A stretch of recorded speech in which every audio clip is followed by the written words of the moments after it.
That's the fourth day. And then finally, you get to John chapter 2, verse 1, our scene, and it says this: on the third day, there was a marriage at Cana in Galilee. Well, what's the third day after 4 days? The third day after the fourth day would be the seventh day. And the seventh day is the climax of the creation week. Do you remember the story in Genesis? God created the world in 6 days, and he rested on the seventh.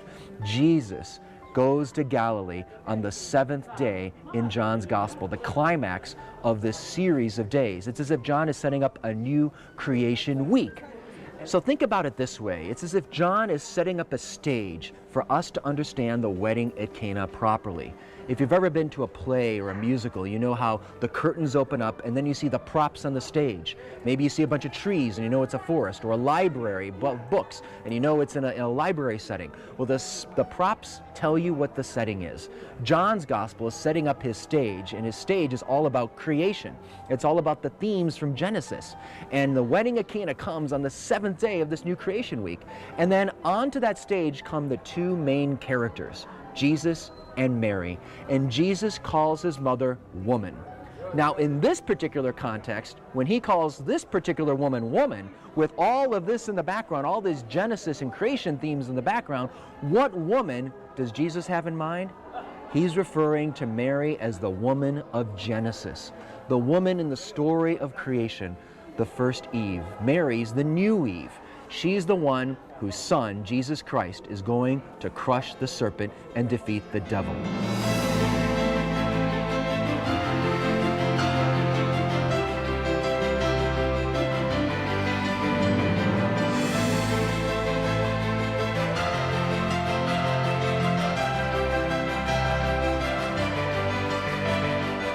So far, we've considered the first word of Jesus to his mother that day at Cana, woman. He called her woman. But Jesus goes on to say, "What have you to do with me? My hour has not yet come." Let's look at that word, the hour. What is Jesus talking about here? In John's Gospel, the hour is a big theme. It refers to the hour of Jesus' passion, his death, and his resurrection, the hour in which he defeats the devil, dies for our sins so that we can be with God in heaven. So the hour is the hour when the Son Jesus defeats the devil. Now, I think what's interesting here is that Jesus is saying to his mother that his hour has not yet come. Jesus has yet to begin his public ministry. He has yet to set out and begin his journey toward Jerusalem, where he will die. He hasn't even started his public ministry yet. Now, I think the key, though, to fully understanding all that Jesus is saying in these short words to his mother at Cana are those middle words, those words that are translated, "What have you to do with me?" Now, those words could also be translated, "What is this to me and to you?" What is this to me and to you? It's a Hebrew expression that's found a number of times in the Old Testament, and it takes on two different shades of meaning. Sometimes this expression denotes some type of conflict or hostility between two people.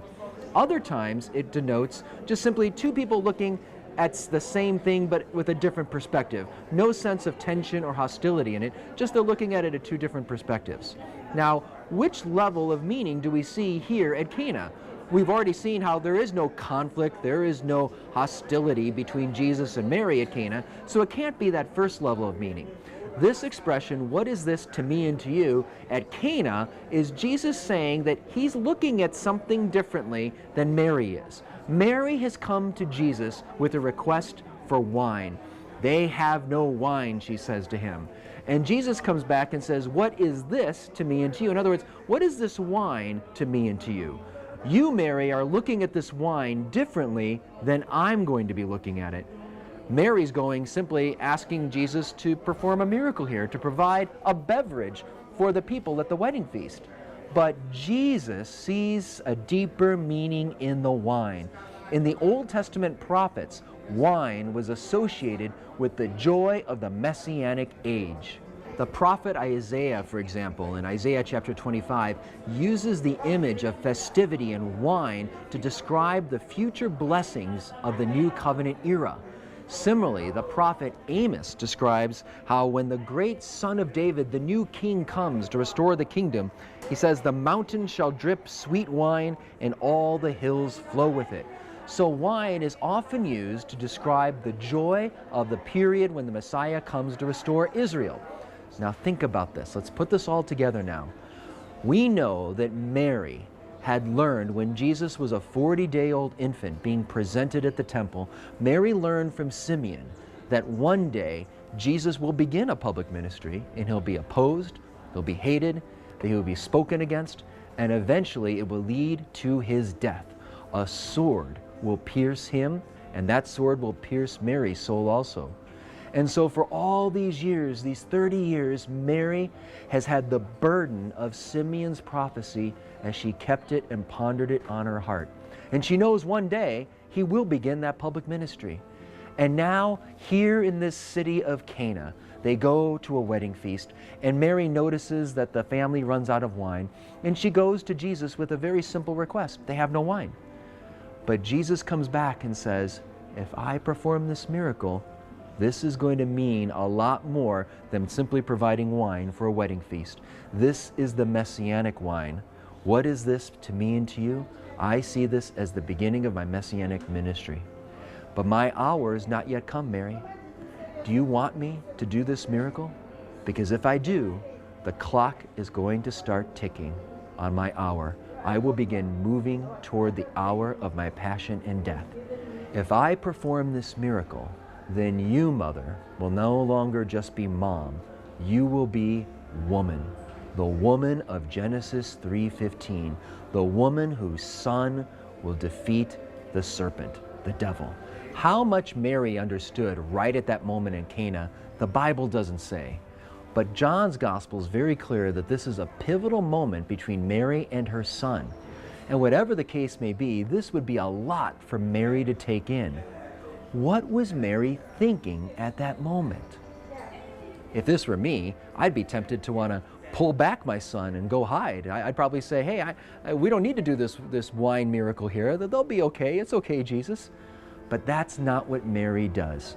Mary continues to say yes. She continues to trust the Father's plan for her and her son. Mary doesn't pull back in any way. She doesn't hesitate. She says yes, and she will send Jesus off and launch him on his public ministry. With no hesitation, Mary turns to the servants and says, "Do whatever he tells you."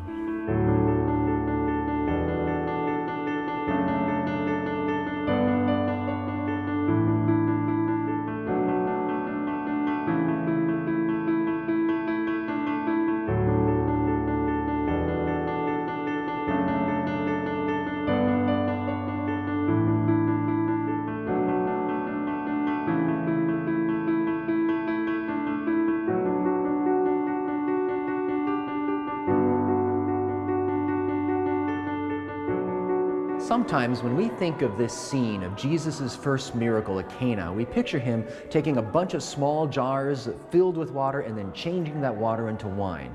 But I want to give you a sense of just how big these jars really were.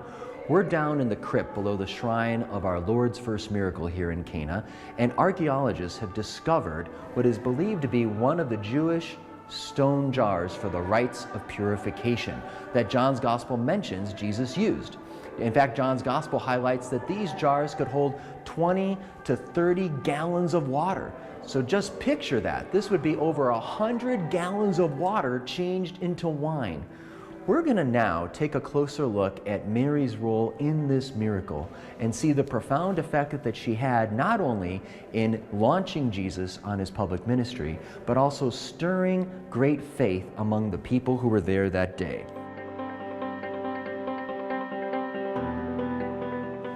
Let's return into the scene at Cana when Mary will turn to the servants now and say to them, "Do whatever he tells you."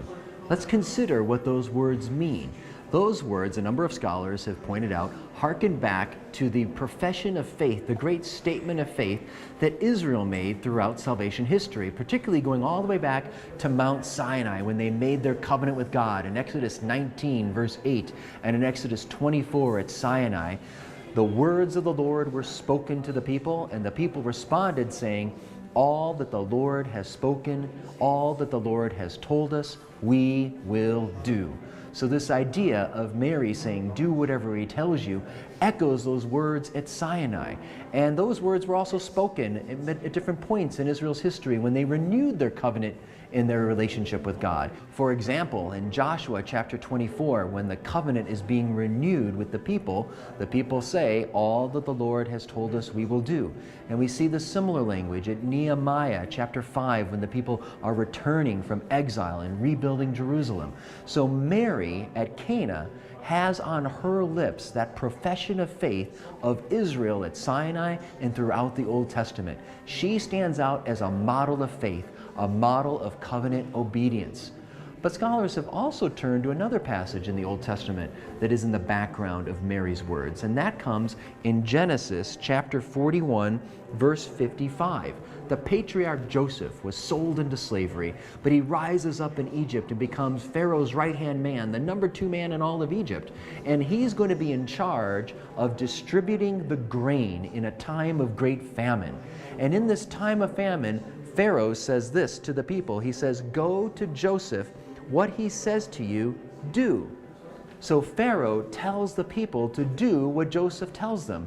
And think about the beautiful parallels between Joseph and Jesus at the wedding at Cana. Not only these words parallel, but also Joseph was 30 years old when he began this leadership role in Egypt. And he provides an abundance of grain in a time of great famine. Jesus is 30 years old at Cana as he begins his public ministry, and Jesus is going to provide an abundance of wine in a time of great lack. And in both cases, we have this idea of do whatever he tells you. Now, these words of Mary inspire the servants to great faith, to great prompt obedience to Christ's words. And it's interesting how John's gospel portrays this. John's gospel notes that these servants do exactly what Jesus asked them to do. Listen to the story. It's a great story, just at a fun level to think about what the servants were up against that day. It says in chapter 2, verse 6 of John's gospel, now 6 stone jars were standing there for the Jewish rites of purification, each holding 20 or 30 gallons. And Jesus said to them, fill the jars with water. Now, just picture this scene. Here they are at the middle of this wedding feast, and the servants are just working the feast, and suddenly this woman comes up to them and says, do whatever he tells you. And there's Jesus, and then Jesus speaks these words to the servants. He says, fill the jars with water. And they filled them up to the brim. And he said to them, now draw some out and take it to the steward of the feast. Now think about it. They're probably wondering, how is this going to solve the problem of a shortage of wine? We're supposed to take water out from these stone jars that are used for ritual purification, probably for hand washing, and we're supposed to take water from these dirty jars and bring them to the steward of the feast and present this to all the people at this great wedding feast? How is this going to solve the problem? You can understand they're probably a little bewildered, but yet what's fascinating is John's gospel highlights for us that they remained perfectly obedient to Jesus, even though this probably didn't make much sense to them. John's gospel highlights that they do exactly what Jesus asked them to do. Jesus says, fill the jars with water, and they filled them to the brim, filled it right up to the top. They obeyed him perfectly. And then Jesus said, take it to the steward of the feast, and John goes out of his way to say, so they took it. In other words, they did exactly what Jesus asked them to do. And this is what Mary's exhortation does. It inspires them to do exactly what Jesus told them. And this could be why John's gospel portrays these servants as being like faithful disciples. The word used here to describe the servants isn't the word normally used to describe a slave, a servant in the sense of a slave. He uses a different word, a word diakonos in Greek, which John uses later in the gospel to describe faithful disciples in John 12:26. Jesus describes his faithful disciples, those who follow him, as servants. And that's the word used to describe these servants at the wedding feast. So it's interesting, through their encounter with Mary's words and their encounter with Christ, it's as if they're being presented to us as model disciples. They model for us what it means to follow Jesus, to trust him without hesitation, to follow him promptly. And that's a point that John Paul II makes. He notes that Mary's exhortation at Cana really does inspire us to follow Jesus more faithfully. In fact, these words of Mary at Cana represent her last recorded words in the whole Bible. These words are like Mary's last will and testament to all of us, the followers of Jesus.